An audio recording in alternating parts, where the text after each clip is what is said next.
Hello student, welcome to our YouTube channel Bombo education. আমি তোমাদের সাথে রয়েছি মৌ ম্যাম। আমরা আজ থেকে ইন্ডিয়ান ইকোনমির একটা নতুন সিরিজ শুরু করতে চলেছি এবং এই সিরিজটা আমরা কমপ্লিট করব রমেশ সিং এই বইটি থেকে। তো সিরিজ শুরু করার আগে আমি তোমাদের দুটো খুব ইম্পর্ট্যান্ট কথা বলতে চাই যে কিভাবে আমরা এই পুরো সিরিজটা কন্টিনিউ করে নিয়ে যাব।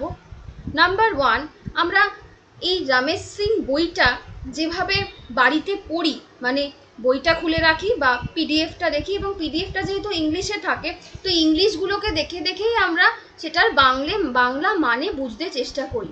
এক্স্যাক্ট এখানেও আমরা তাই করব। আমাদের যে পিপিটিটা থাকবে সেই পিপিটিটা ইংলিশে থাকবে এবং সেই পিপিটিটা এই রমেশ সিং বই থেকেই নেওয়া। তো সেই পিপিটিটা দেখে দেখে আমরা প্রত্যেকটা ওয়ার্ডের বাংলা মানে বুঝবো এবং সেকেন্ড, আমরা প্রত্যেকটা চ্যাপ্টারের যখন পড়বো সেই চ্যাপ্টারগুলোকে কিছু রিয়েল এক্সাম্পলের সাথে তুলনা করতে চেষ্টা করব, যাতে আমরা ইকোনমিটাকে আমাদের দৈনন্দিন জীবনের সাথে রিলেট করতে পারি। ওকে, তো এই গেল কিছু বেসিক ইনফরমেশন। তোমাদের যেটা করতে হবে, ধৈর্য ধরে ভিডিওটাকে লাস্ট পর্যন্ত দেখতে হবে এবং ভিডিও সংক্রান্ত বা ক্লাস সংক্রান্ত যাবতীয় যা পিডিএফ বা ইনফরমেশন, তার জন্য আমার টেলিগ্রাম চ্যানেলে জয়েন হতে হবে। টেলিগ্রাম চ্যানেলের নাম হলো WBCS উইথ মৌ ম্যাডাম। এই টেলিগ্রাম চ্যানেলে জয়েন হয়ে গেলে তোমরা যাবতীয় যা নোটস, পিডিএফ, ক্লাস সংক্রান্ত সমস্ত কিছু পেয়ে যাবে। টেলিগ্রামে গিয়ে এটা সার্চ করলেই তোমরা এই গ্রুপে জয়েন হয়ে যেতে পারো। তো দেরি না করে এবার আমি ডিরেক্ট ক্লাসে চলে যাব। আজকে আমাদের প্রথম দিন, তাই আজকে আমরা প্রথম চ্যাপ্টার দিয়েই শুরু করব। প্রথম চ্যাপ্টারটা রয়েছে ইন্ট্রোডাকশন। বই খুললেই দেখতে পাবে যে লেখা রয়েছে ইকোনমিক্স দ্য ডিসিপ্লিন, মানে ইকোনমিক্সটা হলো গিয়ে একটি শৃঙ্খলা। ইকোনমিক্স কথার অর্থ কি? ইকোনমিক্স কথার অর্থ হলো অর্থনীতিবিদ্যা। অর্থনীতিবিদ্যা। তো কোনো একটা সাবজেক্টকে যখন আমরা বুঝতে চেষ্টা করি, তার জন্য আমাদের মেইন যেটা দরকার, সেই সাবজেক্টটা সম্পর্কে একটা সঠিক ডেফিনেশন, একটা সঠিক সংজ্ঞা। তো এই বইটাতেও দুটো সংজ্ঞা দেওয়া রয়েছে। আমরা ফার্স্ট সংজ্ঞাটা সম্পর্কে আগে দেখে নিই।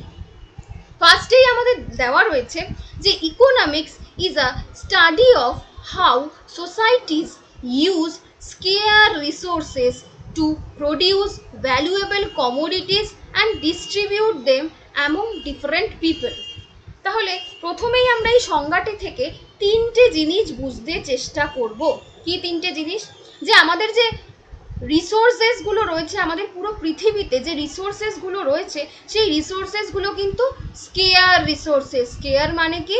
স্কেয়ার মানে হচ্ছে দুষ্প্রাপ্য বা স্বল্পলভ্য, যেটা সহজেই পাওয়া যায় না, বা এমন নয় যে প্রচুর পরিমাণে রয়েছে, এটা কিন্তু স্বল্প পরিমাণে রয়েছে, যাতে যদি আমরা এর সঠিক ব্যবহার করতে না পারি তাহলে কিন্তু একদিন সেই রিসোর্সেসটা আমাদের কাছে শেষ হয়ে যাবে। তো আমাদের রিসোর্সেসগুলো স্কেয়ার, তাই সেই স্কেয়ার রিসোর্সেসগুলোকে আমাদের সঠিকভাবে ব্যবহার করতে জানতে হবে, ইউজ করতে জানতে হবে, এবং সেই স্বল্প রিসোর্সেসগুলো থেকেই আমাদের ডেইলি জীবনে প্রয়োজনীয় কিছু ভ্যালুয়েবল যে কমোডিটিস মানে যে পণ্যদ্রব্য, যে ভ্যালুয়েবল কমোডিটিসগুলো, ভ্যালুয়েবল পণ্যদ্রব্যগুলো থাকে, সেগুলোকে উৎপন্ন করতে হবে। অর্থাৎ সকাল থেকে রাত পর্যন্ত আমাদের যা যা জিনিস দৈনন্দিন জীবনে আমাদের যা যা জিনিস প্রয়োজন হয়, সেই সমস্ত জিনিসগুলোকেই আমাদের সেই স্কেয়ার রিসোর্সেস এর থেকেই কিন্তু উৎপন্ন করতে হবে। এবং শুধু উৎপন্ন করে রেখে দিলে নিজের কাছে হবে না, সেগুলোকে কি করতে হবে? সেগুলোকে ডিস্ট্রিবিউট করতে হবে। কাদের মধ্যে ডিস্ট্রিবিউট করতে হবে? ডিফারেন্ট পিপলদের মধ্যে, বিভিন্ন মানুষদের মধ্যে ডিস্ট্রিবিউট করে দিতে হবে। তো ফার্স্ট ডেফিনেশনটা থেকে আমরা কোন তিনটে জিনিস পড়লাম? আমাদের যে রিসোর্সেসগুলো রয়েছে পৃথিবীতে, সেই রিসোর্সেসগুলো হচ্ছে গিয়ে দুষ্প্রাপ্য বা স্কেয়ার, স্বল্পলভ্য। তাই সেই স্কেয়ার রিসোর্সেসগুলোকে আমাদের সঠিকভাবে ইউজ করতে জানতে হবে। নেক্সট পয়েন্ট কি বললাম? নেক্সট পয়েন্ট বুঝলাম যে সেই স্কেয়ার বা সেই স্বল্পলভ্য যে রিসোর্সেসগুলো রয়েছে, সেই রিসোর্সেসগুলো থেকে আমাদের দৈনন্দিন জীবনের যে ভ্যালুয়েবল পণ্যদ্রব্যগুলো রয়েছে সেগুলোকে উৎপন্ন করতে হবে, প্রডিউস করতে হবে, এবং লাস্টে সেই উৎপন্ন পণ্যদ্রব্যগুলোকে বিভিন্ন মানুষের মধ্যে ডিস্ট্রিবিউট করে দিতে হবে, যেমন একটা এক্সাম্পল দেখাই, জলের যদি আমরা সঠিক ইউজেস না জানি, তাহলে যেখানে আমাদের 2 বালতি জল প্রয়োজন হয় সেখানে কিন্তু আমরা 10 বালতি জল খরচা করে ফেলবো, এবং পরবর্তীকালে যেটা দেখা যাবে সেটা হচ্ছে গিয়ে জলের আকাল দেখা যাবে। অন্যদিকে আরেকটা উদাহরণ যদি দেখাই, সেটা হচ্ছে গিয়ে গাছ আমরা যদি যেমন তেমনভাবে কেটে ফেলি, নষ্ট করে ফেলি, পরবর্তীকালে আমাদের যেটা হবে, আমাদের প্রধান জীবন ধারণের যে উপায়, আমরা যে শ্বাসকার্য চালাই, অক্সিজেন, গাছ আমাদের অক্সিজেন প্রোভাইড করে, তো পরবর্তীকালে যে এত প্রবলেম রয়েছে, সে নিজেদের শ্বাসকার্যজনিত প্রবলেম হোক বা অন্য যা কিছু প্রবলেম, সেই সবগুলো কিন্তু এখান থেকে অ্যারাইজ করবে যদি না আমরা সঠিকভাবে বুঝতে পারি যে এই যে গাছ, জল, এই যে রিসোর্সেসগুলো, সেগুলো হচ্ছে স্কেয়ার রিসোর্সেস। তো সেই স্কেয়ার রিসোর্সেসগুলো দিয়েই কিন্তু আমাদের দৈনন্দিন জীবনের যে প্রয়োজনীয় দ্রব্যগুলো, সেগুলোকে তৈরি করে ফেলতে হবে এবং প্রত্যেকটি মানুষের মধ্যে সেটাকে ডিস্ট্রিবিউট করে দিতে হবে। তো এই গেল আমাদের প্রথম উদাহরণ। প্রথম সংজ্ঞা থেকে আমরা কি কি বুঝতে পারলাম তার একটা চার্ট, আশা করি বুঝতে পেরেছো। নেক্সট, যেহেতু আমরা ইকোনমিক্স পড়ছি, তাই ইকোনমিক্সের ক্ষেত্রে অর্থনীতিবিদ্যার থেকে অর্থ ব্যাপারটা আমাদের মনে জাগান দেয়। তার মানে অনেকেই হয়তো ইকোনমিক্সটাকে ভাবতে পারো যে অর্থ কিভাবে উৎপন্ন করা যায়, অর্থ কি করে বাড়ানো যায়, অর্থ কি করে ইনকাম করা যায়, সেই জন্যই হয়তো আমাদের ইকোনমিক্স পড়তে হবে। অর্থই একটা ওয়ার্ল্ডকে ডেভেলপের দিকে নিয়ে যায়, কিন্তু সত্যি করে যারা ডেভেলপিং ওয়ার্ল্ড, তারা কিন্তু অন্যরকম নিয়ম বিশ্বাস করে।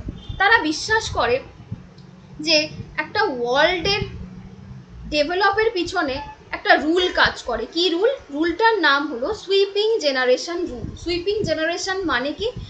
সুইপিং জেনারেলাইজেশন মানে হলো সুদূর প্রসারী সিদ্ধান্ত। সুদূর প্রসারী সিদ্ধান্ত কি জিনিস আমি তোমাকে একটু এক্সাম্পল দিয়ে বোঝাই। সাপোজ তোমরা সবাই WBCS পরীক্ষা দেবে। WBCS পরীক্ষা দেওয়ার জন্য তোমরা আমাকে প্রথমেই প্রশ্ন করবে যে আমাদের কিছু স্ট্র্যাটেজি বলুন, যে কিভাবে আমরা WBCSটা খুব সহজেই ক্র্যাক করতে পারবো। সবাই যেটা বলে, আমিও তোমাদের সেম জ্ঞানই দেব, যে হার্ডওয়ার্ক করো, হার্ডওয়ার্ক করলেই তোমাদের সাকসেস চলে আসবে, তোমরা পাস করে যাবে। তোমরা আমার কথাটাকে খুব সিরিয়াসলি নিয়ে নিয়েছো। 24 ঘন্টার মধ্যে তোমরা হার্ডওয়ার্কের জন্য 18 ঘন্টা ধরে পড়াশোনা করছো। এই 18 ঘন্টা ধরে পড়াশোনা করলে তুমি হার্ডওয়ার্ক করছো, পরিশ্রম করছো, তোমার WBCS হয়ে যাওয়াই উচিত।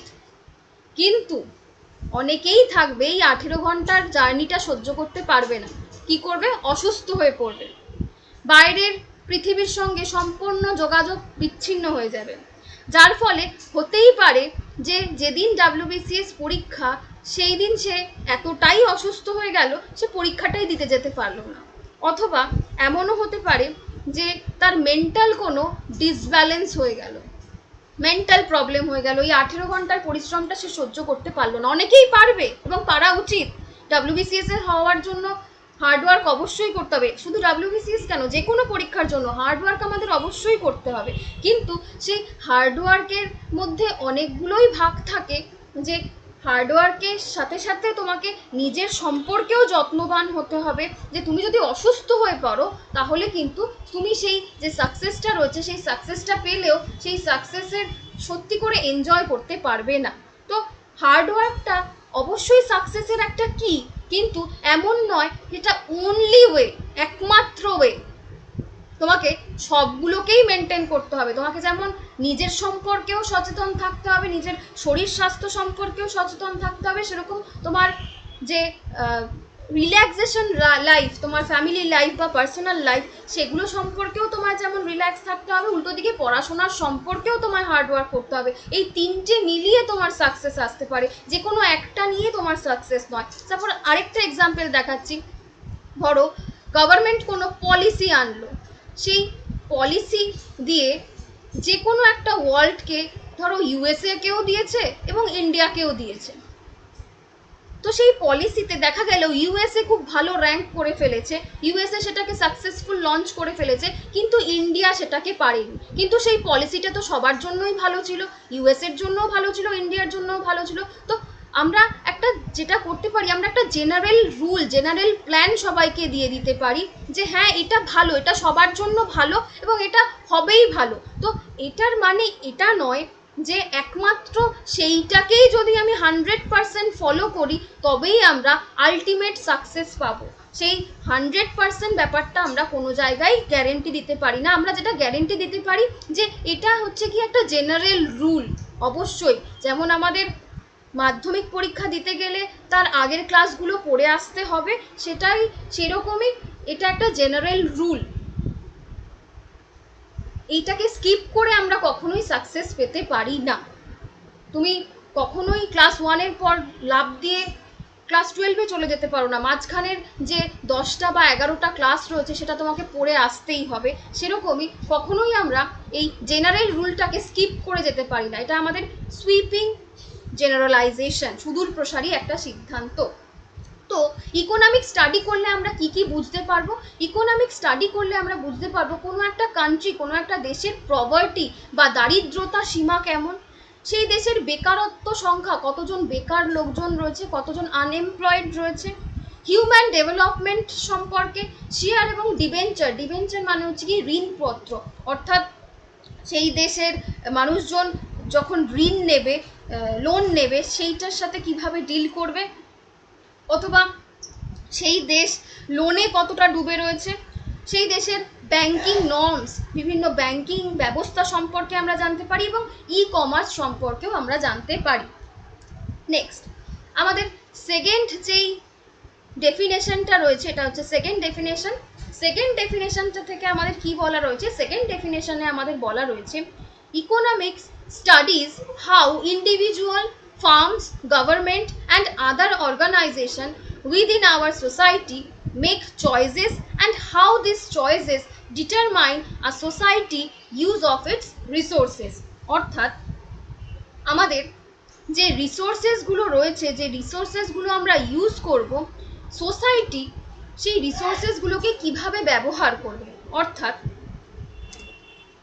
ইকোনমিক্স এমন একটা ডিসিপ্লিন যার মাধ্যমে একজন ইন্ডিভিজুয়াল, একজন মানুষ, একটা সোসাইটি, একটা গভর্নমেন্ট তার যে চয়েসগুলো থাকবে সেই চয়েসগুলোকে প্রায়োরিটাইজ করতে শিখবে, প্রায়োরিটি দিতে শিখবে এবং যে স্কেয়ার রিসোর্সেসগুলো রয়েছে সেই স্কেয়ার রিসোর্সেসগুলোর মধ্যে থেকেই নিজের চাহিদাকে বার করে আনবে। এর একটা এক্সাম্পল আমি দিয়ে বোঝাই। আমি যেহেতু বললাম যে প্রত্যেকটা লাইনের শেষে শেষে আমি তোমাদের কিছু রিয়েল এক্সাম্পল দিতে চেষ্টা করবো যাতে তোমরা সহজেই সেটাকে লিঙ্কিং করতে পারো। মন দিয়ে শোনো। ধরো তুমি কোনো একটি দোকানে গেছো, ড্রেসের দোকানে, জামা কাপড়ের দোকানে গেছো। তোমার কাছে দুটো ক্রাইটেরিয়া রয়েছে। আমি ধরলাম জবটা তোমার কাছে একটা ব্যাপার। জব পাওয়ার আগের ঘটনা দেখাচ্ছি এবং জব পাওয়ার পরের ঘটনা দেখাচ্ছি। জব পাওয়ার আগে তুমি যখন কোনো জামা কাপড়ের দোকানে গেছো নিজের জন্য শপিং করতে, তখন তোমার কাছে যে টাকাটা রয়েছে, যে মানিটা রয়েছে, সেই মানিটা লিমিটেড। সেই মানিটা হতে পারে তোমাকে পুজোর জন্য তোমার বাড়ি থেকে প্রোভাইড করা হয়েছে, বা তোমার বাবা প্রোভাইড করেছে, বা তোমার ফ্যামিলি থেকে প্রোভাইড করা হয়েছে। তখন সেই দোকানে গিয়ে তোমার মনে হয়েছে যে আমার দুটো ড্রেসই পছন্দ হচ্ছে, একটা খুব ভালো কোয়ালিটির, খুব ভালো রেঞ্জের, আরেকটা মিডিয়াম কোয়ালিটি, মোটামুটি রেঞ্জে। তোমার মনে হচ্ছে আমি দুটোই কিনে নিই, দামিটাও কিনে নিই, যেটা মোটামুটি রাফ ইউজের জন্য ডেলি পরে যেতে পারবো সেটাও কিনে নিই। কিন্তু তোমার কাছে রিসোর্সেস, মানি, সেটা কিন্তু লিমিটেড। তাই তোমাকে এই দুটোর মধ্যে প্রায়োরিটাইজ করতে হবে, প্রায়োরিটি দিতে হবে যে এই মুহূর্তে তোমার কোনটা কিনতে ইচ্ছে করছে। তোমার প্রথমেই মনে হতে পারে যে যেটার দাম বেশি সেইটা এখন কিনবো না, জবটা পেয়ে যাই, সামনেই তো আমি অনেকগুলো পরীক্ষায় বসছি, জবটা পেয়ে গেলেই আমি আমার পছন্দ মতো যা যা দামি জিনিস এখন কিনতে পারছি না সেগুলো আমি কিনে নেব। তাই এখন আমার যেটা দিয়ে কাজ চলে যায় সেই কাজ চলার মতো ড্রেসটাই কিনে নিই।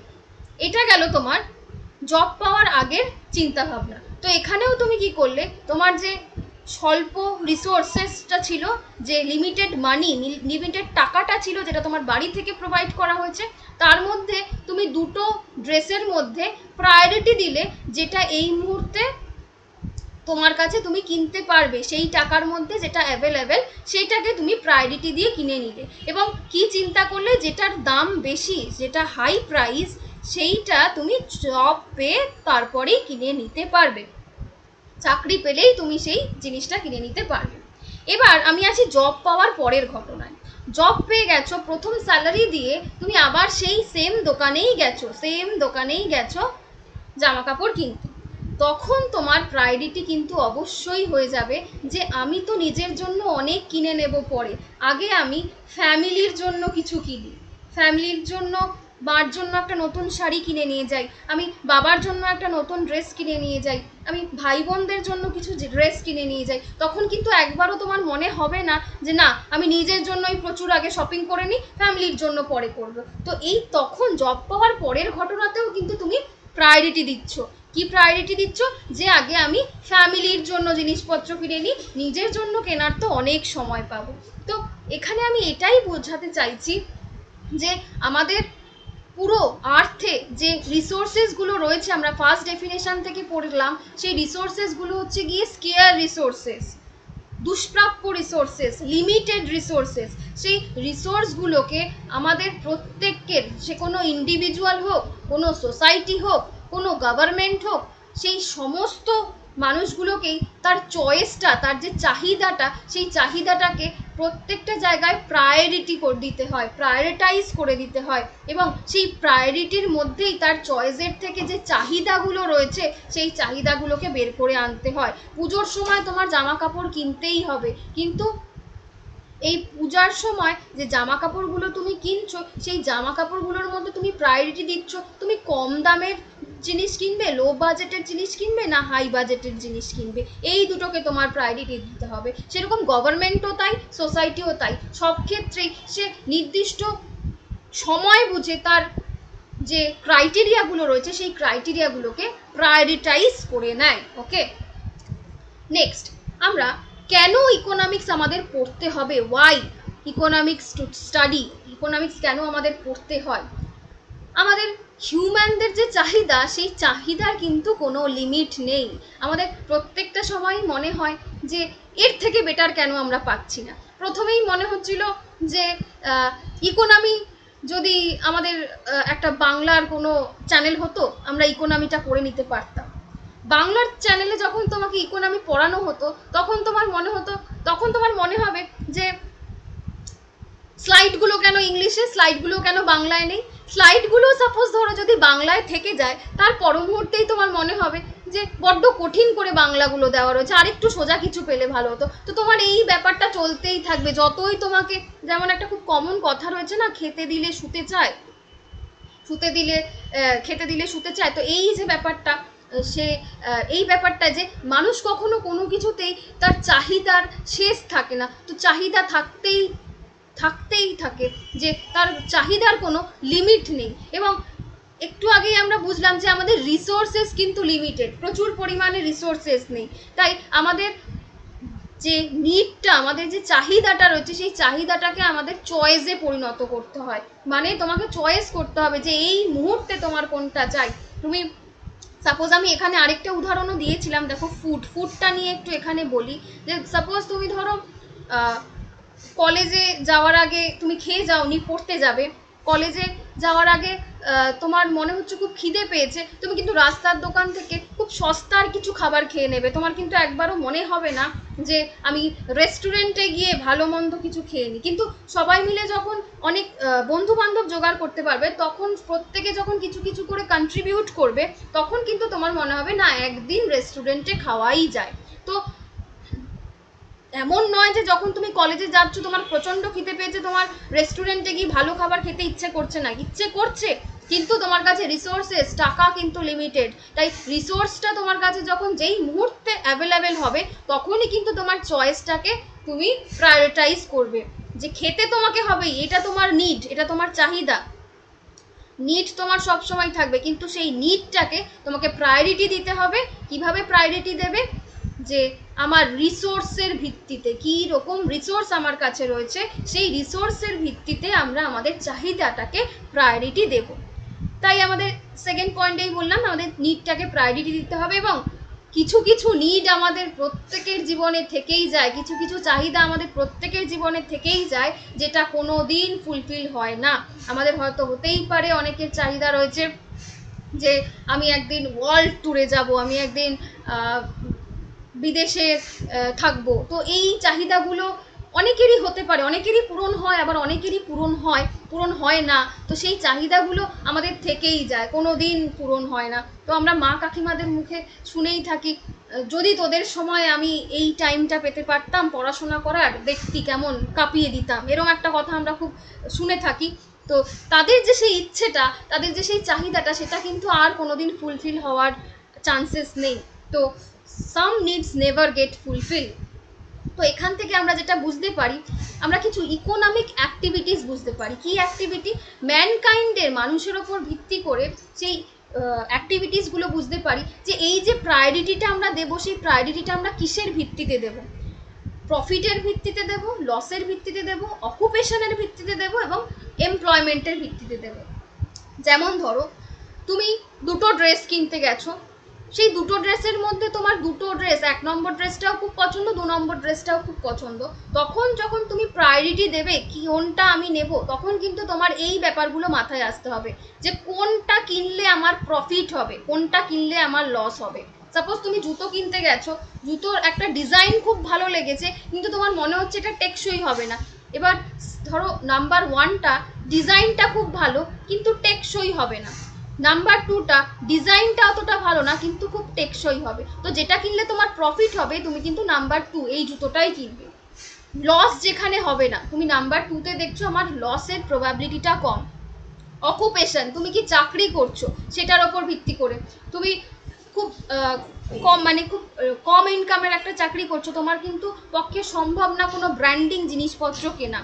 তো সেইখানে তুমি তোমার সাধ্যের মধ্যেই কিন্তু তুমি মার্কেটিং করবে নিজের জন্য বা ফ্যামিলির জন্য। আবার তুমি যখন কোনো বড় চাকরি করবে তখন কিন্তু তোমার ব্র্যান্ডিংয়ের জিনিসগুলোর দিকেই ঝোঁক হবে, যে না আমি ব্র্যান্ডের জিনিস কিনবো। এবং এমপ্লয়মেন্ট, যে বেকার তার পক্ষে কিন্তু নিজের প্রায়োরিটিটাকে যে চাকরি করছে তার মতো হিসাবে সাজানো সম্ভব নয়। তাকে কিন্তু তার চয়েসগুলোকে নর্মাল যারা চাকরি করছে তাদের তুলনায়ও একটু কমিয়ে আনতে হয়, কারণ তাকে তার এমপ্লয়মেন্ট, যে সে চাকরি করছে কি চাকরি করছে না, তার ইনকাম কতটা, তার ওপর ডিপেন্ড করেও কিন্তু তার প্রায়োরিটিটা সিলেক্ট করতে হয়। ওকে, তো এখানে আমরা বলতে পারি ইকোনমিক্সটা হচ্ছে কি একটা ডায়নামিক সাবজেক্ট। মানে আমাদের জীবনে দুঃখ থাক, কষ্ট থাক, আমাদের জীবনকে এগিয়ে নিয়ে যেতে হবে। সেরকমই আমাদের এতগুলো ক্রাইটেরিয়া থাকলেও আমাদের প্রায়োরিটিটাকে সিলেক্ট করে নিতে হবে। যাই হয়ে যাক, আমাদের প্রায়োরিটিটাকে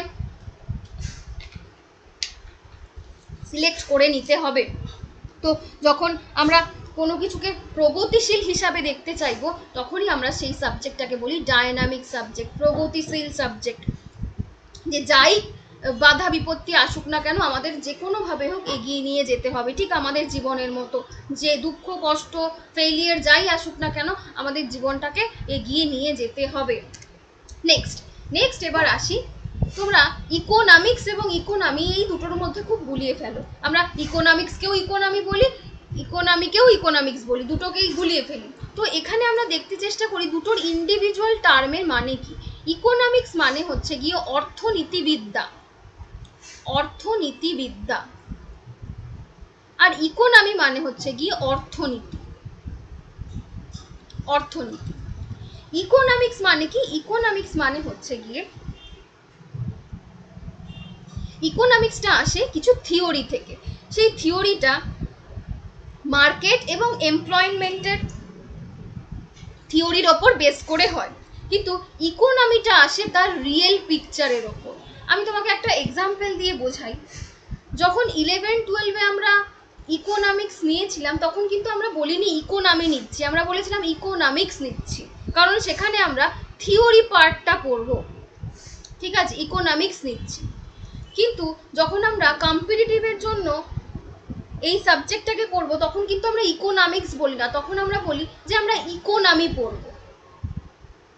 অর্থাৎ ইকোনমিক্স মানে হচ্ছে গিয়ে কোনো একটা সাবজেক্টের থিওরি পার্ট, যেখানে আমাদের পুরো বাজার ব্যবস্থা, পুরো বেকারত্ব ব্যবস্থা, কোনো একটা দেশের এমপ্লয়মেন্ট ব্যবস্থা, এই সম্পূর্ণটা সম্পর্কে একটা থিওরি লেখা আছে। কিন্তু ইকোনমিটা হচ্ছে গিয়ে আমাদের প্র্যাকটিক্যাল ফিল্ড। সাপোজ তুমি পেপারে দেখলে যে প্যান্ডামিকের সময়, বা তুমি ইকোনমিক্সের থিওরি থেকে বুঝে এসছো যে কোনো কান্ট্রিতে বা কোনো ওয়ার্ল্ডে যখন কোনো প্যান্ডামিক সিচুয়েশন থাকবে, তখন সেই সময় বাজার ব্যবস্থার যে দর, বাজারের যে দর, প্রত্যেকটা জিনিসের দর অনেক বেড়ে যাবে, অনেক ইনক্রিজ করে যাবে। তো তুমি এটা পড়ে এসছো, তুমি এবার এখন যখন বাজারে গিয়ে দেখবে যে এক্স্যাক্ট সেই যে পড়েছিলাম যে প্যান্ডামিক সিচুয়েশন হলে বাজার দরের ব্যবস্থা বেড়ে যায়, তো এই সময় দাঁড়িয়ে যে সত্যি এখন যখন আমাদের একটা প্যান্ডামিক সিচুয়েশন চলছে, এক্স্যাক্ট বাজার দরের ব্যবস্থা কতটা ইনক্রিজ করেছে, যতটা পড়েছিলাম ততটাই কি করেছে নাকি তার থেকে অনেকটা বেশি করেছে। তো এই যে রিয়েল পিকচারটা, সেই রিয়েল পিকচারটা আমাদের ইকোনমি দেবে। ওকে, তাই ইকোনমিক্সটাকে আমরা বলবো থিওরি এবং ইকোনমিটাকে বলবো প্র্যাকটিক্যাল পার্ট। ঠিক আছে, তো এখানে আমি আবারও একটা এক্সাম্পল দিয়ে বোঝাই যে সাপোজ আমরা একটা পলিসি, ইকোনমিক্সের একটা পলিসি লঞ্চ করেছি। এই প্যান্ডামিক সিচুয়েশনের সময় ইকোনমিক্সের একটা পলিসি দেওয়া হয়েছে দুটো কান্ট্রির মধ্যে, যে সেই দুটো কান্ট্রির যাতে ডেভেলপমেন্ট হয়, ইকোনমিক্যাল ডেভেলপমেন্ট হয়। তো আমরা দুটো কান্ট্রি নিলাম, একটা ইউএসএ, একটা ইন্ডিয়া। তো সেই ইকোনমিক পলিসি অ্যাপ্লাই করে দেখা গেল ইন্ডিয়া অনেক বেশি এগিয়ে গেছে, কিন্তু ইউএসএ এগিয়ে যায়নি। ইউএসএর সেই পলিসিটা লাক বাই চান্স কাজে লাগেনি। তো পলিসিটা তো সবার জন্যই এক, থিওরিটা তো চেঞ্জ হয় না, থিওরিটা তো সবার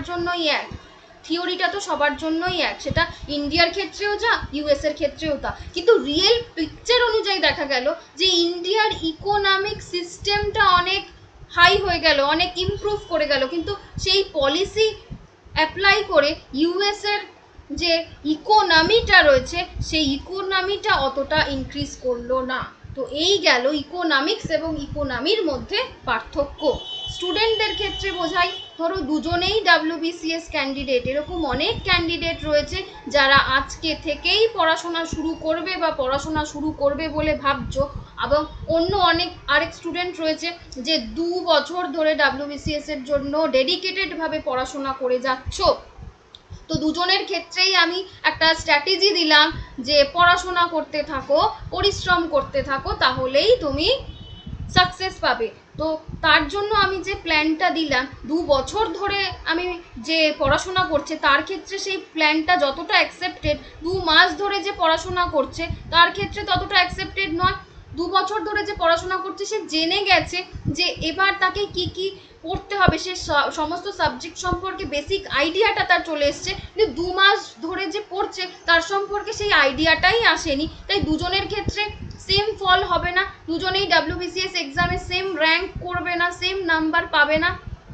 তো এই গেল হচ্ছে গিয়ে ইকোনমিক্স থিওরিটা সবার জন্য সেম, কিন্তু সেই থিওরির ওপর বেস করে যখন আমরা রিয়েল পিকচারটা দেখতে চেষ্টা করি, সেই রিয়েল পিকচারটা কিন্তু সবার ক্ষেত্রে সেম হবে না, অর্থাৎ ইকোনমির রেজাল্টটা কিন্তু সবার ক্ষেত্রে সেম হবে না। নেক্সট, তাহলে আমরা বলতে পারি এখান থেকে যে আমাদের ইকোনমির ফোকাস কি? আমাদের ইকোনমিক ফোকাস হলো আমাদের আর্থে, আমাদের পৃথিবীতে মানুষের যে জীবন রয়েছে সেই জীবনের বেটারমেন্ট করাই হচ্ছে আমাদের ইকোনমিক্সের মেইন ফোকাস। নেক্সট, ইকোনমিক্সে কী কী চ্যালেঞ্জ নিতে হয়, ইকোনমিক্সকে কী কী চ্যালেঞ্জের মধ্যে দিয়ে যেতে হয়। ফার্স্ট চ্যালেঞ্জ হচ্ছে গিয়ে আমাদের যে এই বিশাল পপুলেশনটা রয়েছে, সেই বিশাল পপুলেশনের চাহিদা বিশাল রকমের, সেই চাহিদাকে নিত্যভাবে ফুলফিল করে যাওয়াটাই ইকোনমিক্সের প্রধান চ্যালেঞ্জ।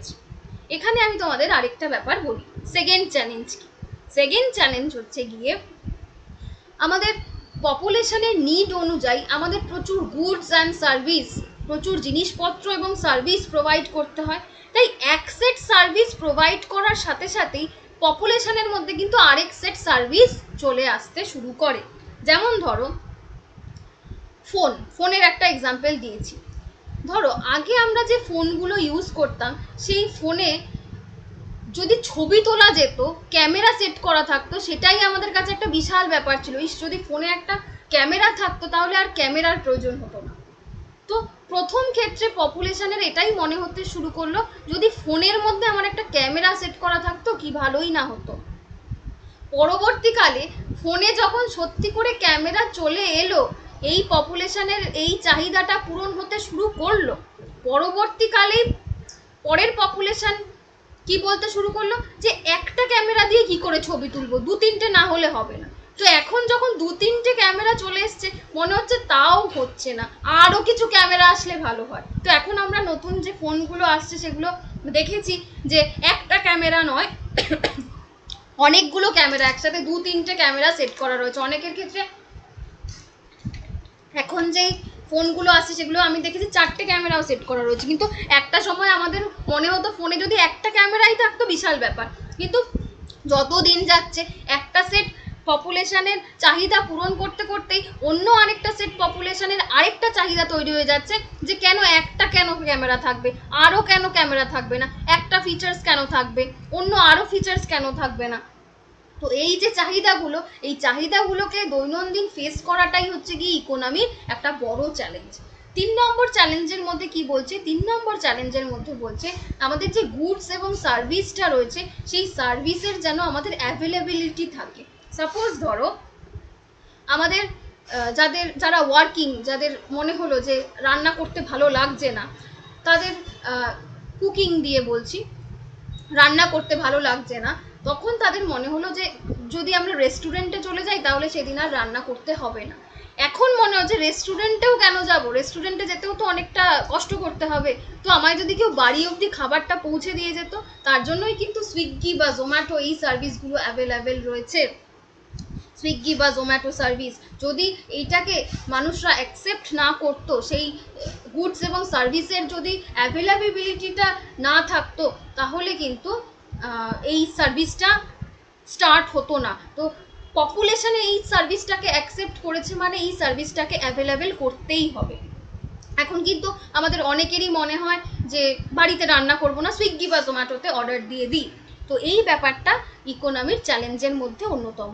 এবার আরেকটা ব্যাপার, এই যে সার্ভিস এবং গুডসটা রয়েছে, সেই সার্ভিস এবং গুডসটাকে প্রোভাইড কে করবে।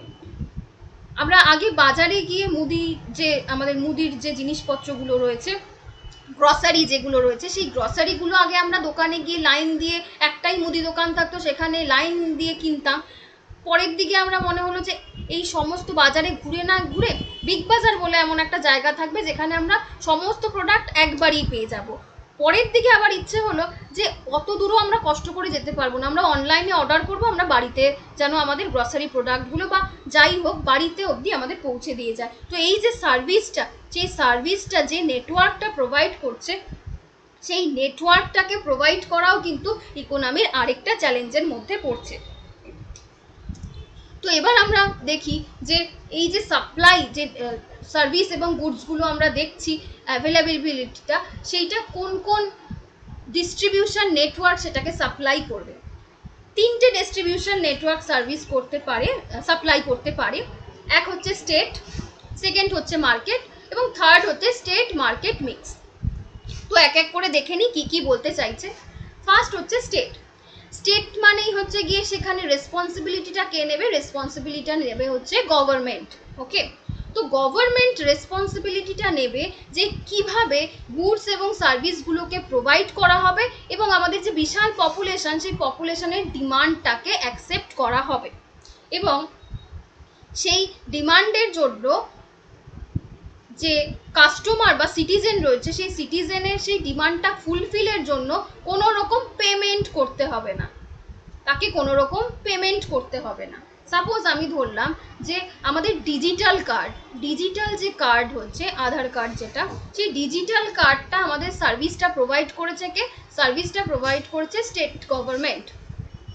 এই গভর্নমেন্ট কি করলো, প্রত্যেকটা মানুষকে ইন্ডিভিজুয়ালি আধার কার্ড করার জন্য ছবি তুলে দিল, কিন্তু সেই ছবি তোলার জন্য তারা কিন্তু কোনো টাকা পয়সা নেয়নি। তোমরা কিন্তু কেউ বলতে পারবে না যে আমার ডিজিটাল কার্ড করে দেওয়ার জন্য আমাকে যে ফটো তুলে দিয়েছে তার জন্য আমাকে টাকা দিয়েছে। কিন্তু আমরা যখন এমনি কোনো কাজের জন্য ফটো তুলতে যাই সেই সময় কিন্তু আমাদের টাকা পেমেন্ট করতে হয়। কিন্তু স্টেট যখন এই দায়িত্বটা নিয়েছে ডিজিটাল কার্ড করে দেওয়ার জন্য, আধার কার্ড করে দেওয়ার জন্য, তখন যে ফটো তোলার জন্য যে মানুষজনরা গেছিল তাদের কিন্তু সেই কোনো রকম টাকা প্রোভাইড করতে হয়নি। তো স্টেট যখন কোনো সাপ্লাইয়ের দায়িত্ব নেবে, কোনো গুডস অ্যান্ড সার্ভিসের প্রোভাইডের দায়িত্ব নেবে, সে কিন্তু তার সিটিজেনদের জন্য কোনো রকম পেমেন্ট অপশন রাখবে না।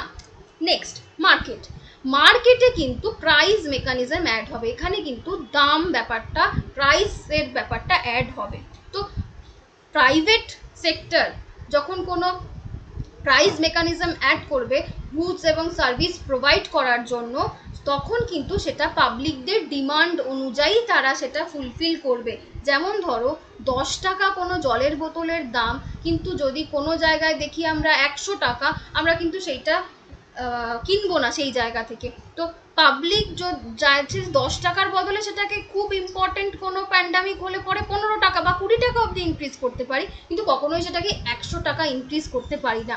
প্রাইভেট সেক্টরকে কিন্তু এই ব্যাপারটাকে মাথায় রাখতে হবে যে পাবলিকদের পপুলেশনের ডিমান্ড অনুযায়ী কিন্তু আমাকে প্রাইস অ্যাড করতে হবে। আরেকটা এক্সাম্পল দেখাচ্ছি, এটা গেল কম এক্সাম্পলের মধ্যে, আরেকটা বেশির মধ্যে দেখাই। আমাদের ছোট যে কলগেটটা রয়েছে সেই কলগেটটা কিন্তু 10 টাকাতেই পাওয়া যায়, কিন্তু সেই কলগেটের যে বড় প্যাকেটটা, সেই কলগেটের সাপোজ ধরো 10 গ্রামের একটা প্যাকেট, সেটার দাম সাপোজ আমরা ধরলাম 10 টাকা, কিন্তু আমরা যখন 100 গ্রাম কিনবো বা সাপোজ 50 গ্রাম কিনবো, সেই 50 গ্রামের দাম কিন্তু 10 টাকা ইন্টু 5 এমন নয়, সেটার দাম কিন্তু একটু হলেও বেশি। তো এখানে পপুলেশনের মেন্টালিটিটা এমনভাবে সেট আপ থাকে যে 10 টাকায় আমি যে জিনিসটা কিনছি সেইটা আমার ফ্যামিলিতে সাপোজ ধরো 3 জনের ফ্যামিলিতে 10 দিন যাচ্ছে, কিন্তু আমি যদি বড় প্যাকেটটা কিনি 3 জনের ফ্যামিলিতে প্রায় 1 মাস চলে যাচ্ছে। তো আমি একটু বেশি, যদি 10 টাকা 20 টাকা বেশিও দাম হয়, তাহলেও আমি ওই 1 মাস চলে যাবে যেটা দিয়ে সেইটাই কিনবো। তোমরা বেশিরভাগই যখন মার্কেটিং করতে যাবে দেখবে গ্রসারি প্রোডাক্টে ছোট জিনিসটার দাম কিন্তু অনেক কম থাকে, কিন্তু যেটা পরিমাণে অনেক বেশি থাকে সেটার দাম কিন্তু তুলনামূলকভাবে ওই ছোট জিনিসটার দামের তুলনায় একটু হলেও বেশি হয়, কিন্তু আমরা ওই বড় প্রোডাক্টটাই কিনি যাতে আমাদের বেশি লংজিভিটিটা হয়। তো পাবলিকদের যেরকম ডিমান্ড, সেই ডিমান্ড অনুযায়ী কিন্তু এই প্রাইভেট সেক্টরের মার্কেট মেকানিজমে তারা এই প্রাইসটা অ্যাড করে। ওকে, তো সেখানে অবশ্যই তাদের প্রফিট সেকশন দেখাতে হয়, প্রফিট সেকশন না থাকলে কিন্তু এটার কোনো ভ্যালু নেই। নেক্সট, তাই 3 নম্বরে যেটা আসে সেটা হচ্ছে state market mixed. State market মিক্সডে কি ব্যাপার রয়েছে? স্টেট মার্কেট মিক্সডে রয়েছে যে পাবলিক তাদের নেসেসারি প্রোডাক্টটা পাবে ফ্রিতে অথবা সাবসিডাইজ ওয়েতে, মানে খুব অল্প দামে। তো সেখানে পিপল যখন মানুষজন যখন সেই প্রোডাক্টটাকে কিনবে, সেই প্রোডাক্টটা খুব রিজনেবল এবং লো অ্যামাউন্টে হয়ে যাবে, কিন্তু টাকা নেবে কিন্তু খুব লো অ্যামাউন্টে। সাপোজ ধরো আমরা নর্মাল দোকান থেকে যখন চাল কিনি তখন একটা নির্দিষ্ট দাম থাকে, কিন্তু আমরা যখন গভর্নমেন্টের স্পন্সর জায়গা থেকে রেশন থেকে চাল কিনি তখন কিন্তু আমাদের একটা নির্দিষ্ট কার্ড দেখালে আমরা 2 টাকা কেজি দরেও চাল পাই। আমাদের ওষুধের দোকানে একটা ওষুধের মিনিমাম প্রাইস থাকে, কিন্তু আমরা যখন ন্যায্য মূল্যের দোকানে যাই তখন কিন্তু সেই প্রাইসটা অনেক কম হয়ে যায়। তো এই যে দুটো জায়গা রয়েছে, স্টেট এবং মার্কেট দুটো মিক্সড আপে যখন কোনো সার্ভিস এবং গুডস প্রোভাইড করা হয় তখন কিন্তু টাকা নেওয়া হয়, মানিটা অ্যাকসেপ্টেড হয়, কিন্তু সেটা খুবই হয় সেটা ফ্রিতে অথবা সেটা খুবই কম দামে সাবসিডাইজড ওয়েতে, খুব রিজনেবল এবং খুব লো অ্যামাউন্টে হয়। এটা গেল স্টেট মার্কেট মিক্সড ব্যাপার। এবার হচ্ছে গিয়ে অর্গানাইজেশন অ্যান্ড ইকোনমিটা কিভাবে অর্গানাইজ থাকে, কি স্তরে সাজানো থাকে। WBCS পরীক্ষার জন্য প্রত্যেকেরই কিন্তু একটা ইন্ডিভিজুয়াল স্ট্র্যাটেজি রয়েছে, একটা ইন্ডিভিজুয়াল প্ল্যান রয়েছে। তো সেই প্ল্যানটা আমার যেরকম, আমার স্ট্র্যাটেজি যেমন সেম নয়, তোমার স্ট্র্যাটেজিও কিন্তু সেম নয়, দুজনের স্ট্র্যাটেজি কিন্তু এক নয়। তো সেরকমই ইকোনমির ক্ষেত্রেও এই স্ট্র্যাটেজিগুলো খুব স্তরে স্তরে সুন্দরভাবে সাজানো থাকে। 3টে টোটাল স্তর রয়েছে, অর্গানাইজড ওয়ে রয়েছে। ফার্স্ট রয়েছে ক্যাপিটালিস্টিক ইকোনমি, সেকেন্ড রয়েছে স্টেট ইকোনমি এবং থার্ড রয়েছে মিক্সড ইকোনমি। এক এক করে আমরা দেখে নিই যে কি ব্যাপার। First capitalistic economy. ক্যাপিটালিস্টিক ইকোনমিতে এখানে গভর্নমেন্ট কোনো রকম ইন্টারফারেন্স করবে না, গভর্নমেন্টের কোনো রকম ইন্টারফারেন্স চলবে না, এবং এখানে মার্কেটের যে ব্যাপারটা সেটা ইনভিজিবল হ্যান্ডে, আমরা এমন কোনো হ্যান্ডে ছেড়ে দেব যেখানে প্রাইভেট সেক্টর সেই সম্পূর্ণ দায়িত্বটা পালন করবে। সাপোজ আমি ধরো এখন একটা এডুকেশনাল ইনস্টিটিউট খুলে ফেলেছি, তো এই এডুকেশনাল ইনস্টিটিউটটা আমি কিভাবে হ্যান্ডেল করব সেটা সম্পূর্ণ ঠিক করব আমি। Every decision taken by the private body, সেটা তুমিও হতে পারো, আমিও হতে পারি। সাপোজ তুমি একটা জামা কাপড়ের বিজনেস শুরু করেছো, সেই জামা কাপড়ের বিজনেসের তুমি কটা জামা তৈরি করবে, সেই জামার কতটা প্রোডাকশন করবে, এবং সেই জামা কাপড়ের কি প্রাইস তুমি ঠিক করবে বিক্রি করার জন্য, সেই সবগুলোই কিন্তু তুমি ঠিক করবে। আমি যদি কোনো এডুকেশনাল ইনস্টিটিউট খুলে থাকি, সেই এডুকেশনাল ইনস্টিটিউটে এডুকেশন সিস্টেম কিভাবে হবে সেটা কিন্তু সম্পূর্ণ আমি ঠিক করব। তো এখানে সমস্ত কিছুই কিন্তু প্রাইভেট বডি বা ইন্ডিভিজুয়াল বডি, ইনভিজিবল হ্যান্ড, সে কন্ট্রোল করবে। তো এখান থেকে যে প্রবলেমটা রাইজ হয়, যে বিজনেসটা হয়, সেই বিজনেসের যে প্রফিটটা হয়, সেই প্রফিটটা কিন্তু ইকুয়াল ডিস্ট্রিবিউশন হয় না। সাপোজ সেই বিজনেসটা থেকে যদি আমি 100 টাকা আর্ন করি, 100 টাকা লাভ করি, আর্ন নয় লাভ করি, 100 টাকা যদি আমি লাভ করি, প্রফিট করি, সেই প্রফিটটার মধ্যে প্রথমেই কিন্তু আমার একটা মেন্টালিটি চলে আসে যে আমি এখান থেকে 60 বা 70% নিজের জন্য সরিয়ে রাখবো, বাকি যে 30% রয়েছে সেই 30% আমার কোম্পানিতে যারা ওয়ার্কার তাদের মধ্যে ডিভাইড করে দেব। তো এখানে যে ওনাররা থাকে তারা ওনাররা একটু সেলফিশ হয়ে যায়, এবং তাদের যে ডিস্ট্রিবিউশনটা, সেই ডিস্ট্রিবিউশন মানির যে ডিস্ট্রিবিউশনটা সেটাও ইকুয়াল করতে পারে না। উল্টো দিকে স্টেট ইকোনমির মধ্যে কিন্তু দুটো ব্যাপার রয়েছে, একটা সোশ্যালিজম, একটা কমিউনিজম। সোশ্যালিজমের আন্ডারে যারা পড়ে, সোশ্যালিজম কিন্তু আমি তোমাদের পলিটিতেও পড়িয়েছি, যারা পলিটিতে আমার ক্লাসগুলো দেখেছো তারা নিশ্চয়ই এই ব্যাপারটা একটু হলেও বুঝতে পারবে। যারা এখনো দেখোনি, আমি পলিটির ক্লাসটাও শুরু করেছি, পলিটির ক্লাসগুলো দেখে নিতে পারো। তো পলিটিতে আমি যখন পড়েছিলাম যে আমাদের কনস্টিটিউশনও কিন্তু সোশ্যালিজমটাকে অ্যাকসেপ্ট করে যে আমরা সমান ডিস্ট্রিবিউশন করব। এখানে কোনো কাজের গভর্নমেন্ট ওয়েলফেয়ারে যখন কোনো কাজ হয়, সেই কাজে কিন্তু আমরা ইকুয়াল ডিস্ট্রিবিউশন করব। এছাড়াও আমরা আরেকটা জিনিস করে থাকি, আমরা গান্ধিয়ান সোশ্যালিজম ফলো করি, প্রত্যেকে যাতে সমানভাবে, প্রত্যেক স্টুডেন্ট, গরিব ধনী বড়লোক, জাতি ধর্ম নির্বিশেষে আমরা কিন্তু প্রত্যেককেই ইকুয়াল অপরচুনিটি দিই সাকসেস পাওয়ার জন্য। এমন নয় যে গরিবদের জন্য আমরা কম অপরচুনিটি দিই এবং বড়লোকদের জন্য বেশি অপরচুনিটি দিই, এমনটা কিন্তু নয়। গান্ধিয়ান সোশ্যালিজম আমাদের কনস্টিটিউশন ফলো করে, যেখানে আমরা প্রত্যেককে ইকুয়াল অপরচুনিটি দিই। আর স্টেট ইকোনমির ক্ষেত্রে আমরা ইকুয়াল ডিস্ট্রিবিউশনও করে থাকি। কমিউনিজমের ক্ষেত্রে একটু আলাদা, এখানে প্রোডাকশনটা হয় কিন্তু পিপলদের দ্বারা, কিন্তু কোনো ক্লাস বা গ্রুপকে প্রায়োরিটি দেওয়া হয় না। এখানে যে প্রবলেমটা হয় সেটা হচ্ছে গিয়ে এক্স্যাক্ট কিভাবে ডিস্ট্রিবিউশনটা হবে, সেই ডিস্ট্রিবিউশন প্রসেসটা কিন্তু ক্লিয়ার নয়। ঠিক আছে, তো এইটা হচ্ছে এখানকার অসুবিধা। মিক্সড ইকোনমিটা সবচেয়ে ভালো। কেন বলছি সবচেয়ে ভালো? কারণ এখানে ওনারশিপে private as well as government দুটো বডিই থাকে, দুজনেই একসাথে ওয়ার্ক করে। তাই প্রত্যেকটা কান্ট্রিরই কিন্তু এই দুটো এই মিক্সড ইকোনমিটাকেই ফলো করার চেষ্টা করা উচিত। আমি একবারও বলছি না যে মিক্সড ইকোনমি সব কান্ট্রি ফলো করে, প্রত্যেক কান্ট্রির চেষ্টা করা উচিত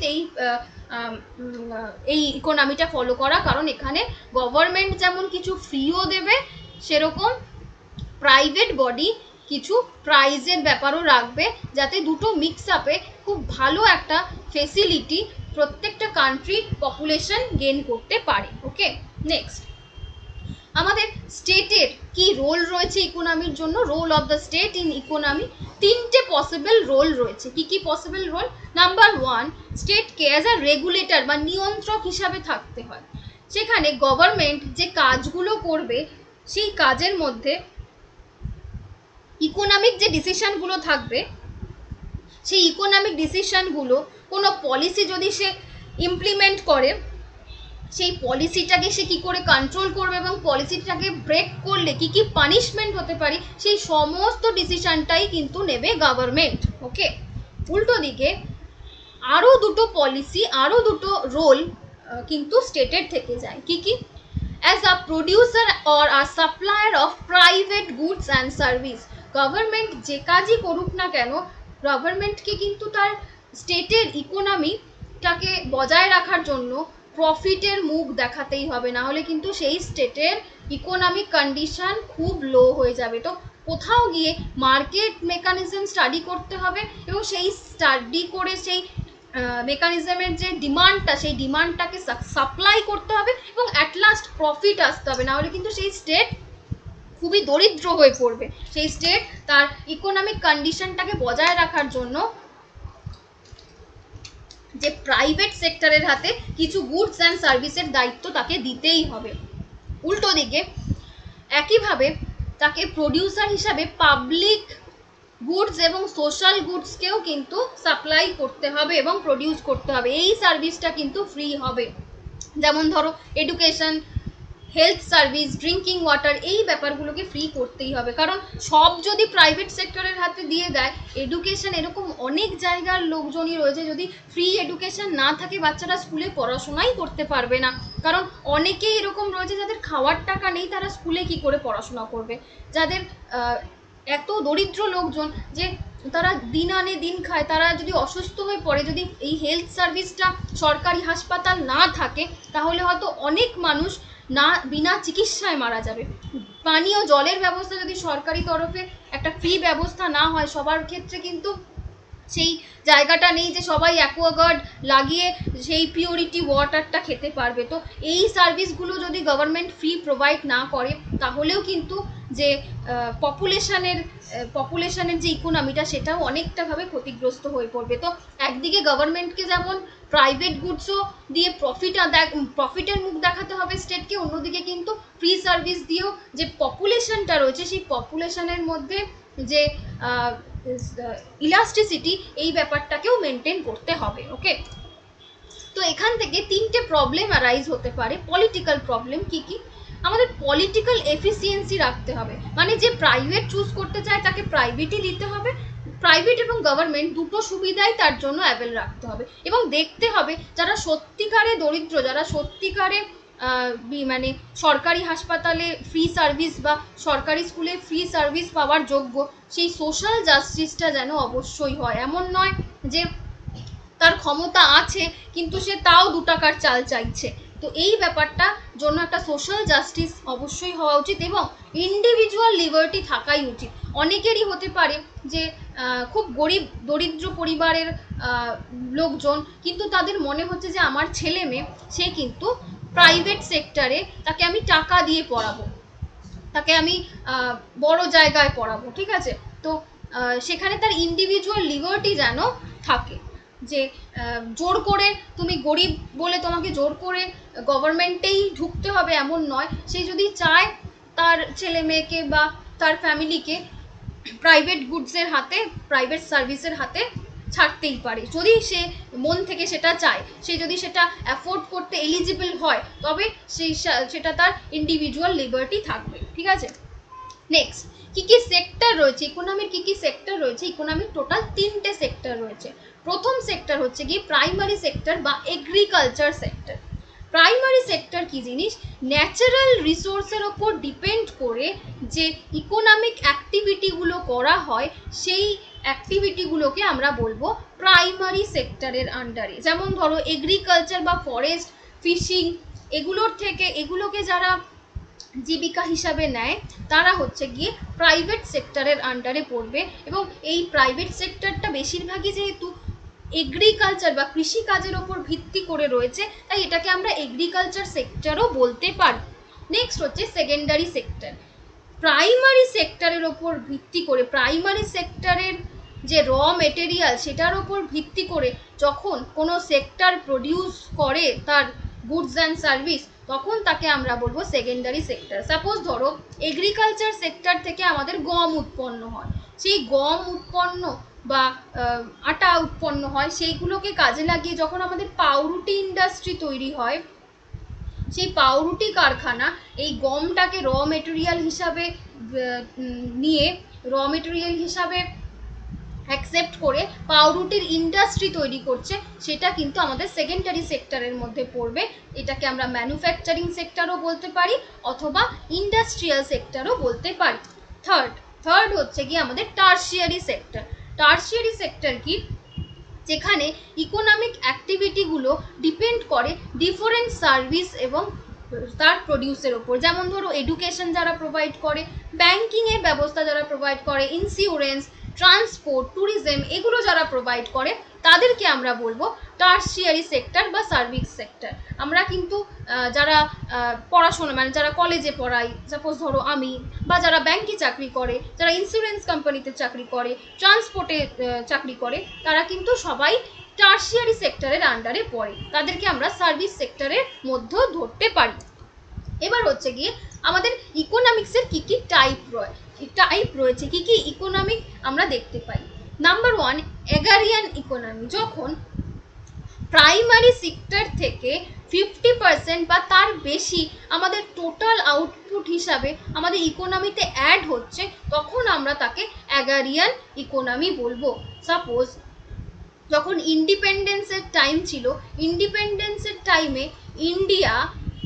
ইন্ডিয়াতে কিন্তু এগারিয়ান ইকোনমি দেখা যেত, কারণ 50%-এর বেশি আমাদের টোটাল আউটপুট, জিডিপিটা আমি পরের দিকে বোঝাচ্ছি, যে টোটাল আউটপুট, টোটাল ইনকামটা, সেই ইনকামটা কিন্তু দেশের আসছে এই কৃষিকাজের ওপর ভিত্তি করে, তাই এটাকে আমরা এগারিয়ান ইকোনমি বলবো। তো 50% বা তার বেশি কোনো একটা সেক্টর থেকে যখন ইনকাম চলে আসে, সেই দেশের ইকোনমিটা কিন্তু সেটাই হয়ে যায়। নেক্সট হচ্ছে কি ইন্ডাস্ট্রিয়াল ইকোনমি। ইন্ডাস্ট্রিয়াল ইকোনমিতেও তাই বললাম, যদি সেকেন্ডারি সেক্টর আমাদের ইকোনমিতে, আমাদের টোটাল যে প্রোডাকশানে 50% বা তার বেশি হেল্প করে, তখন কিন্তু আমরা বলে দেব যে সেই কান্ট্রি ইন্ডাস্ট্রিয়াল ইকোনমির আন্ডারে পড়ছে। আমরা কিন্তু ক্রমশই ইন্ডাস্ট্রিয়াল ইকোনমির দিকে হাঁটছি, কারণ আমরা ইন্ডাস্ট্রিয়াল ব্যাপারটাকে গ্রো করতে দ্রুত শুরু করে দিয়েছি। থার্ড হচ্ছে গিয়ে সার্ভিস ইকোনমি। সার্ভিস সেক্টর থেকে যখন 50% বা তার বেশি প্রোডাকশন হতে শুরু করবে, সেটাকে কিন্তু আমরা টার্সিয়ারি সেক্টর বা সার্ভিস সেক্টর ইকোনমির মধ্যে ধরবো। এবার হচ্ছে গিয়ে ন্যাশনাল ইনকাম। আমাদের এই ইকোনমির সব কিছু পড়েই লাস্ট পর্যন্ত কিন্তু আমাদের ইনকামটাই দেখতে হবে। একটা মানুষের আয় কিন্তু তার সুখে থাকার, ভালো থাকার একমাত্র উপায়। ওখানে অনেকেই আমাকে অপোজ করতে পারো যে ম্যাডাম, এক মিনিট, তো এখানে আমাকে অনেকেই অপোজ করতে পারো যে ম্যাডাম টাকা দিয়েই কি সব হয়? কিছু ইমোশনাল কথাবার্তা, যে টাকা দিয়েই তো মানুষের সব সুখ কিনতে পাওয়া যায় না, এইগুলো যেমন অ্যাকসেপ্টেড, কিন্তু এটাও অ্যাকসেপ্টেড, যদি টাকা তোমার কাছে না থাকে তুমি কিন্তু এমনিও সুখ পাবে না।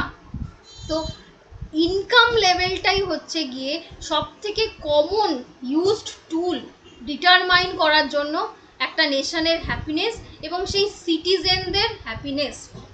যে তোমার কাছে যদি টাকা থাকে, তুমি তোমার দুঃখটাকেও খুব ভালো করে সেলিব্রেট করতে পারবে। তুমি দুঃখের জন্য যা যা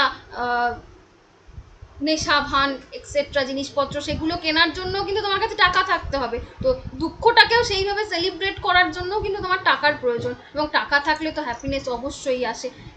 ইনকাম করতে পারলে সবার মন খুব খুশি হয়ে যায়। আমরা এই ইনকাম করতে পারছি না বলেই কিন্তু আমাদের মনের মধ্যে এত ফ্রাস্ট্রেশন রয়েছে। তো at the end of the ডেতে গিয়ে কিন্তু আমাদের ইনকামের ওপর ফোকাস করতে হবে, এবং ইকোনমির খুব ইম্পর্টেন্ট একটা জায়গা হচ্ছে গিয়ে ইনকাম। ওই জন্য আমি প্রথমেই বলেছি যে অর্থনীতিবিদ্যা, অর্থটা এখানে খুব ইম্পর্টেন্ট। তো এই ন্যাশনাল ইনকামটাকে দেখার জন্য আমরা 4টে ক্যালকুলেটিভ মেজারমেন্ট দেখব। কি কি? জিডিপি, এনডিপি, জিএনপি এবং এনএনপি। এই প্রত্যেকটাকে আমি এক এক করে ডিসকাস করছি। ফার্স্ট আমরা দেখব জিডিপি। তোমরা জিডিপি অনেকেই শুনে থাকো, অনেকেই এটা জানো, আবার অনেকেই জানো না। তো আজকের পর আশা করি জিডিপিটা আমি সবার কাছে ক্লিয়ার করে দিতে পারবো। জিডিপির কথার ফুল ফর্ম হচ্ছে গিয়ে গ্রস ডোমেস্টিক প্রোডাক্ট। গ্রস মানে হচ্ছে গিয়ে এখানে টোটাল। তাহলে তো টোটালি লিখতে পারতেন, শুধুমাত্র ভাষাটাকে কঠিন করার জন্য কি গ্রস করে দিয়েছেন? না, টোটাল কথাটা আমরা ইউজ করি ম্যাথামেটিক্সে। কিন্তু আমরা যেহেতু ইকোনমির অ্যাসপেক্টে পড়ছি, তাই আমরা ইকোনমিতে যা যা টোটাল সেগুলোকে আমরা গ্রস হিসাবে দেখব। তো জিডিপির ফুল ফর্ম কি? জিডিপির ফুল ফর্ম হলো গ্রস ডোমেস্টিক প্রোডাক্ট। এই গ্রস ডোমেস্টিক প্রোডাক্ট কি জিনিস? আমাদের পুরো নেশনে এক বছরের মধ্যে যা যা ফাইনাল গুডস এবং সার্ভিস প্রডিউস হবে আমাদের নেশনের বাউন্ডারির মধ্যে এক বছরের মধ্যে, সেই সমস্ত ফাইনাল গুডস এবং সার্ভিস কিন্তু আমাদের জিডিপির মধ্যে পড়বে। এবং এই 1 ইয়ারের পিরিয়ডটা কত? ক্যালেন্ডার ওয়াইজ এই 1 ইয়ারের পিরিয়ডটা হলো 1 এপ্রিল থেকে পরের বছর 31 মার্চ পর্যন্ত। এই টাইম পর্যন্ত আমাদের নেশনের বাউন্ডারিতে যা যা ফাইনাল গুডস এবং সার্ভিস প্রোভাইড হয় সেই পুরোটাই অ্যাড হয় আমাদের জিডিপির খাতায়। তাই জিডিপিটা হচ্ছে গিয়ে আমাদের কোয়ান্টিটেটিভ টার্ম। কোয়ান্টিটেটিভ টার্ম মানে এই এক বছরের মধ্যে কতটা ভালো কোয়ালিটির জিনিস তৈরি হলো সেটা আমরা গুনবো না, কত গুণ জিনিস তৈরি হলো, কোয়ান্টিটি কত গুণ বাড়লো সেই হিসাবে কিন্তু আমরা জিডিপিটাকে মেজার করব। এখানে আমরা ভলিউম এবং সাইজটাকে ইন্ডিকেট করব। তাই জিডিপির যদি আমি একটা ফর্মুলা বলি, সেখানে আমার প্রথমেই থাকবে ইনভেস্টমেন্ট, গ্রস ইনভেস্টমেন্ট। আমাদের পলিসি বা অন্য যা যা প্রকল্প রয়েছে সেগুলোর জন্য গভর্নমেন্ট কতটা ইনভেস্ট করছে।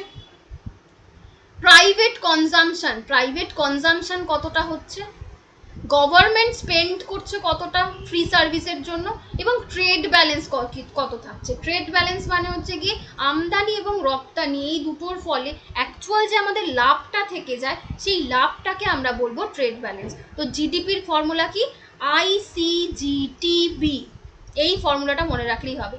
I for investment, C for consumption, G for government spending এবং TB ফর ট্রেড ব্যালেন্স। তো এই সবগুলো থেকে আমরা যেটা বুঝতে পারি যে আমাদের কান্ট্রির কতটা গ্রোথ রেট বাড়ছে। তার মানে যদি আমরা দেখি যে আমাদের আমি একটা এক্সাম্পল ধরছি, ধরো যদি আমি দেখি যে 2012-তে জিডিপি ছিল 100 এবং 2013-তে জিডিপি দেখছি 105, তাহলে আমি বুঝতেই পারবো 2013-তে জিডিপি বেড়েছে 5%, আমাদের গ্রোথ রেট হয়েছে ইকোনমিকভাবে 5%। এটা আমি একটা এক্সাম্পল বলে বললাম। এবং অন্য আরেকটা কি বললাম, খুব ইম্পর্টেন্ট ব্যাপার, যে এটা আমাদের কোয়ান্টিটেটিভ টার্মে মেজার হয়, কোয়ালিটিতে নয়। যে কতটা ভালো কোয়ালিটি করছি এমন নয়, কত গুণ বেশি প্রোডাক্ট, সার্ভিস এবং গুডস প্রোভাইড হচ্ছে সেইটাকে আমরা ক্যালকুলেট করব। এবং এইটার ওপর ডিপেন্ড করেই কিন্তু কোনো একটা কান্ট্রির ইন্টারনালি কতটা স্ট্রং সেই কান্ট্রিটা, সেইটা মেজার করা হয়। তো internal strength of the economy, এই ব্যাপারটা কিন্তু মেজার করা হয় এই জিডিপির ওপর ভিত্তি করেই, জিডিপির ওপর ভিত্তি করে। তো আশা করি জিডিপি ক্লিয়ার হলো। এবার আসছে এনডিপি। এনডিপি মানে হচ্ছে কি net domestic product. Net domestic product কি? আমাদের যে টোটাল জিডিপিটা রয়েছে সেই টোটাল জিডিপি থেকে যেটা আমরা ডেপ্রিসিয়েশন করব, এই ডেপ্রিসিয়েশনটা বাদ দিলেই আমাদের নেট ডোমেস্টিক প্রোডাক্ট চলে আসবে। ডেপ্রিসিয়েশন কি জিনিস? ডেপ্রিসিয়েশন হচ্ছে গিয়ে কতটা অপচয় বা মূল্য হ্রাস পাওয়া। তোমাদের এক্সাম্পল দিয়ে বোঝাই, ধরো তুমি একটা কোনো জিনিস কিনতে গেছো, কোনো ইলেকট্রনিক্স প্রোডাক্ট হোক বা এনি কাইন্ড অফ থিংস, দেখবে সব জায়গায় একটা ওয়ারেন্টি পিরিয়ড দেওয়া হয়। কেন ওয়ারেন্টি পিরিয়ড দেয়?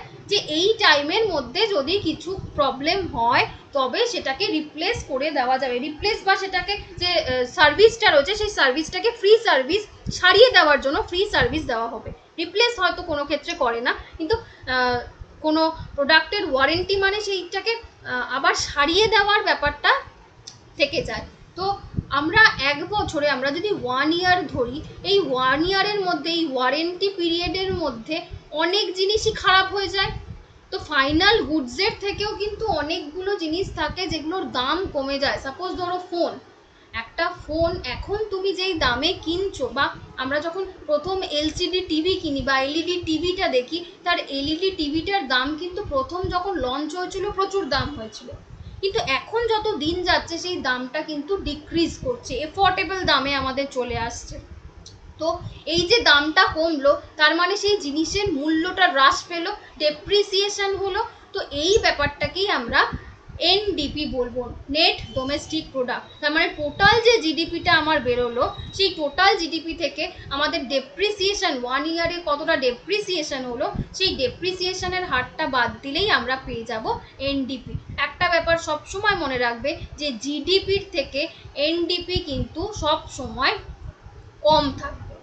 ওকে, জিডিপির থেকে এনডিপিটা সবসময় কম থাকবে, কারণ জিডিপি যে টোটাল অ্যামাউন্টটা থাকছে সেই টোটাল অ্যামাউন্টের থেকে কিন্তু একটা পার্সেন্ট মাইনাস হয়ে গিয়ে তবে এনডিপি আসছে। ঠিক আছে, নেক্সট হচ্ছে গিয়ে জিএনপি। জিএনপি মানে হচ্ছে গিয়ে gross national product. Gross national product মানে কি? গ্রস ন্যাশনাল প্রোডাক্ট মানে হচ্ছে গিয়ে আমাদের যে জিডিপিটা থাকবে কান্ট্রির, সেই জিডিপির সাথে অ্যাড হবে ইনকাম ফ্রম অ্যাব্রড। অ্যাব্রড থেকে, বিদেশ থেকে আমাদের কি ইনকাম আসছে সেইটা অ্যাড হবে। ইনকাম ফ্রম অ্যাব্রডের মধ্যে কি কি পড়ে দেখে নিই। প্রথমেই আমি দেখছি ইনকাম ফ্রম অ্যাব্রডের মধ্যে 3টে ব্যাপার পড়ে। ফার্স্ট ব্যাপার কি রয়েছে? ফার্স্ট রয়েছে প্রাইভেট রেমিটেন্স। প্রাইভেট রেমিটেন্সের মধ্যে রয়েছে যে অনেকেই রয়েছে আমাদের দেশের যারা ইন্ডিয়ার সিটিজেন, কিন্তু তারা ফরেনে গিয়ে কাজ করে। তো যেহেতু তারা ইন্ডিয়ার সিটিজেন, ফরেনে গিয়ে কাজ করছে, তো সেখানের একটা পার্সেন্টেজ কিন্তু ইন্ডিয়ার জিডিপিতে অ্যাড হয়, তাই সেটাকে আমরা বলবো ইনকাম ফ্রম অ্যাব্রড। আর কি বলবো? ইন্টারেস্ট এবং এক্সটার্নাল লোন। এই এক্সটার্নাল এবং ইন্টারনাল অনেক দেশই রয়েছে, অনেক দেশকে ধার দেয় কোনো খারাপ সিচুয়েশন হলে। সেখানে কিন্তু ইন্ডিয়ার কথা যদি বলি, ইন্ডিয়ার ইনকাম জিরো, কারণ ইন্ডিয়া কারোর থেকে কাউকে ধার দিতে পারে না, কাউকে লোন স্যাংশন করেনি, সবার থেকে লোন নিয়ে গেছে। তো এই ক্ষেত্রে ইন্ডিয়ার অ্যাব্রডের ইনকাম কিন্তু জিরো, কিন্তু অন্য দেশ কিন্তু এটা প্রফিট করে, কিন্তু ইন্ডিয়া জিরো। আর 3 নম্বরে হচ্ছে কি এক্সটার্নাল গ্র্যান্ট। ইন্ডিয়া যতটা না লোকের থেকে গ্র্যান্ট নেয়, তার থেকে অনেক বেশি অনেক কান্ট্রিকে গ্র্যান্ট দিয়ে দেয়, এক্সটার্নাল গ্র্যান্ট। তো সেখানেও বলতে গেলে ইন্ডিয়ার ইনকাম জিরো, কারণ কিছু আমরা পাচ্ছি না, গ্র্যান্ট পাচ্ছি না। আমরা সব কিছু বেশিরভাগ ক্ষেত্রে এক্সটার্নাল কান্ট্রিকে গ্র্যান্ট দিয়ে যাচ্ছি। তো সেক্ষেত্রে আমাদের শুধু ইনকাম আসছে এই একটা জায়গা থেকে ইনকাম ফ্রম অ্যাব্রড আসছে, যারা ওই বিদেশে ইন্ডিয়ার হয়ে যারা বিদেশে কাজ করছে একটা জায়গা, বাকি দুটোর থেকেই আমাদের জিরো। তো এখানে যদি আমরা একটা রেশিও আনি যে আমাদের এটা মাইনাসের দিকেই যাচ্ছে, তো অ্যাকচুয়াল ফর্মুলাটা হওয়া উচিত সমস্ত কান্ট্রির জন্য GDP plus income from abroad.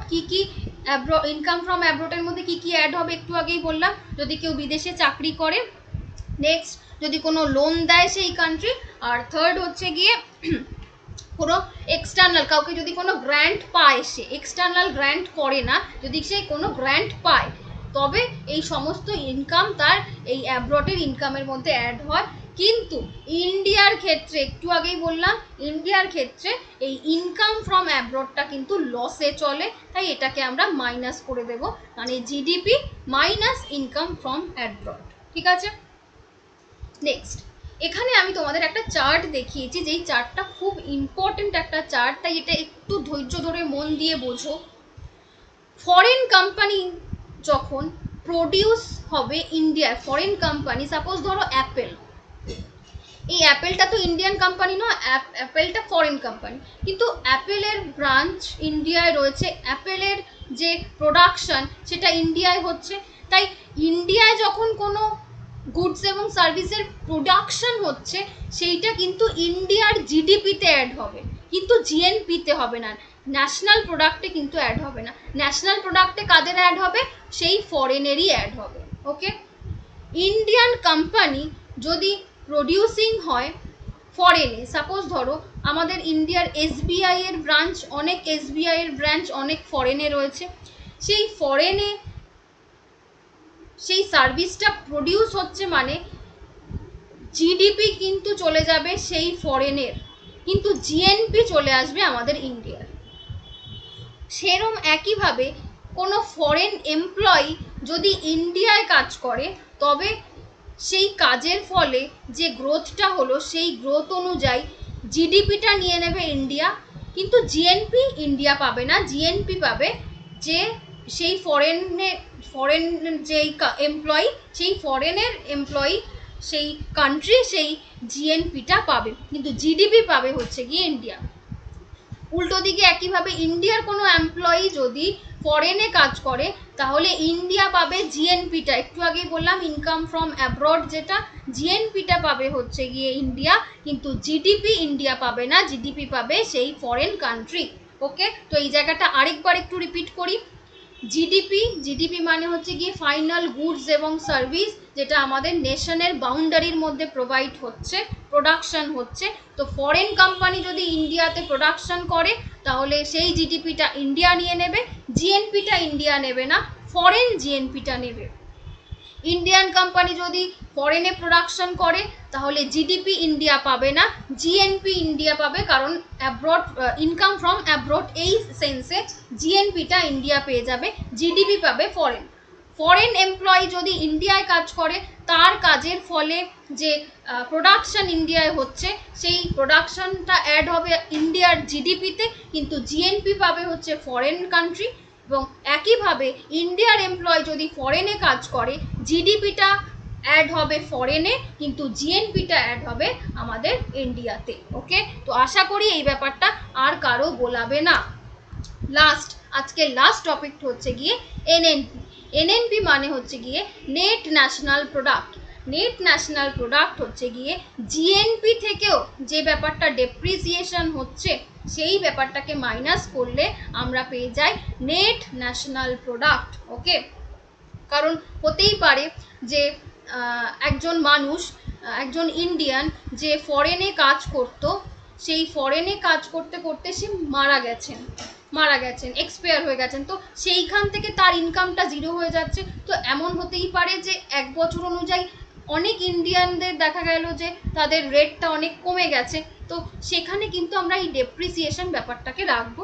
তো ডেপ্রিসিয়েশন হলো গিয়ে জিএনপি থেকে যেটা মাইনাস হচ্ছে গিয়ে সেটাই ডেপ্রিসিয়েশন। তো এখানে জিএনপি মানে আমরা জানি GDP plus income from abroad, এটাই হচ্ছে গিয়ে জিএনপি মাইনাস ডেপ্রিসিয়েশন। তো এটা আমরা দুভাবেই ক্যালকুলেট করতে পারি।